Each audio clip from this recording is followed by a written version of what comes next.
করার জন্য সব কিছু কেটে ধুয়ে পরিষ্কার করে নিয়েছি। আজকে অল্প কিছু রান্না করব, 3টা তরকারি রান্না করব। কালকে ইলিশ মাছ দিয়ে বেগুন দিয়ে রান্না করছিলাম, ওখানে রয়ে গেছে। আরও কী কী রয়েছে, ডাল রয়েছে, অনেক তরকারি ফ্রিজে রয়েছে। বলে আজকে এই রান্নাগুলো করে এখানে মাছ ভাজি করে নিয়েছি। মাছ দিয়ে এই যে কাঁচা কুমড়া নিয়ে আসছি, কাঁচা কুমড়া দিয়ে মাছ দিয়ে টমেটো দিয়ে রান্না করব। আর এখানে এই যে করলা ভাজি করব আলু দিয়ে, অনেক দিন পরে করলা নিয়ে আসছি, করলা ভাজি করব আলু দিয়ে। আর এখানে ট্যাংরা মাছ মাখাই রাখছিলাম।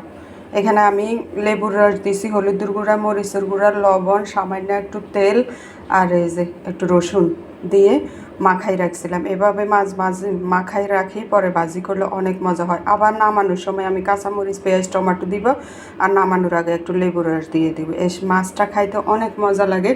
আর এখানে মিষ্টি কুমড়ার মধ্যে এই যে কুমড়া রান্না করবো মাছ দিয়ে, কুমড়ার মধ্যে তেল বাগার দেওয়ার জন্য রসুন কুচি করে নিছি, এখানে আদা রসুন বাইর করে নিছি, কাঁচামরিচ, টমেটো, পেঁয়াজ সব কিছু পরিষ্কার করে কেটে ধুয়ে নিয়ে রাখছি।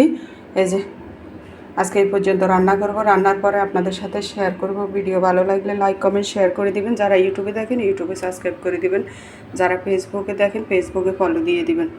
আসসালামু আলাইকুম, আল্লাহ হাফেজ।